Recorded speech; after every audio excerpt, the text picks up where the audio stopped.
Hey there, hi there, ho there, it's Wispopedia.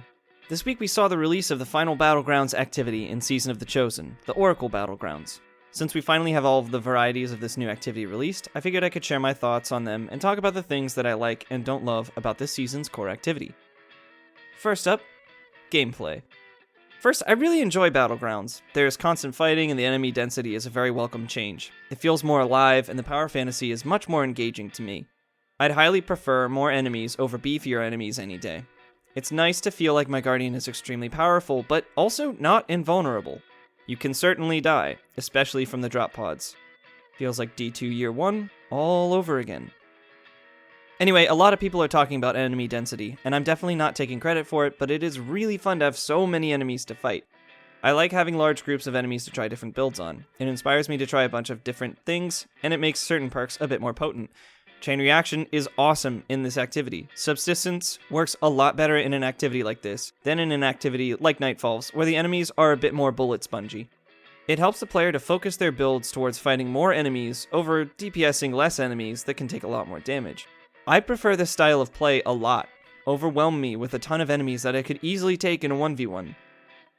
The closer Destiny gets to an FPS version of Dynasty Warriors, the more frenetic and fun it'll be. I guess that's kind of why I like the gameplay and encounter designs in Battlegrounds. They just feel like your 3-person squad is taking on and eliminating an entire Cabal army. It rules. I also enjoy the mechanics that we face in the Battlegrounds as well. Whether it's destroying the generators with bombs, stopping the tank by collecting the keys, or destroying wyverns with bombs, the mechanics make sense and are easy enough for most players to complete.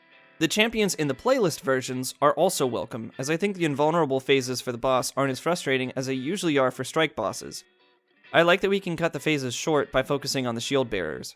One problem that people have with these invulnerable phases on some strike bosses is that there's no player agency over when they start and stop. They just kinda happen for the most part.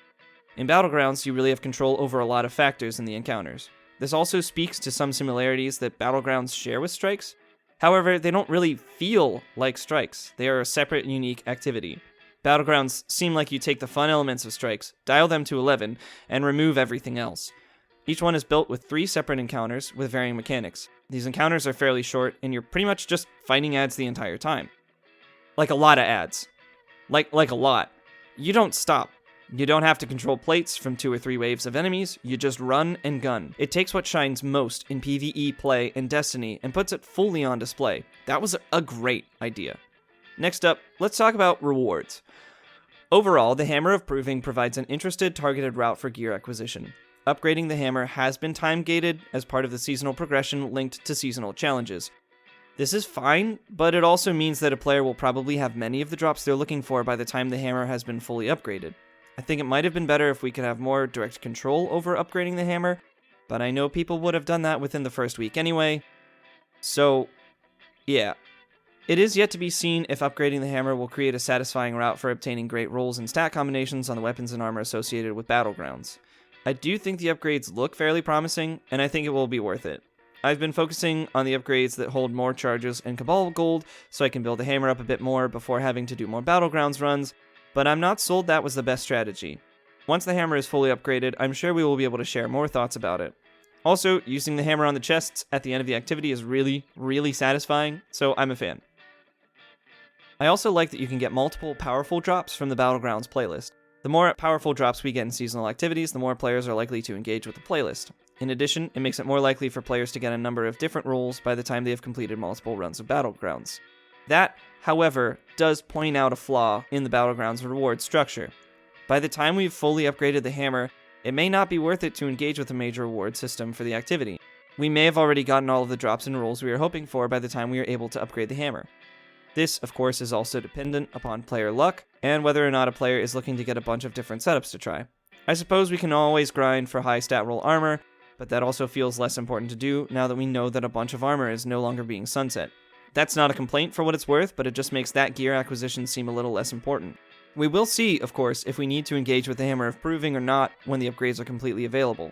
Until then, I'll be figuring out which drops I should be targeting before the end of the season. Although on the other hand, still, any gear acquisition that gives us a targeted route is always going to be a plus. That said, the weapons from this activity are a huge plus. I like Extraordinary Rendition. I have one with Subsistence and Multi-Kill Clip. It's pretty great. Code Duello is great. Lasting Impression is a really cool rocket launcher perk. I haven't played around enough with the other weapons to know if they're also just as good, but I'm definitely going to try and get a good roll on the linear fusion and maybe work on a few rolls for the sniper and the bow. We'll see. Just thanks for these perks. There are some new cool perks and perk combinations that I'm a big fan of. Definitely get into this playlist and try to get a few rolls on the weapons if you can. Alright, let's talk about the gameplay loop.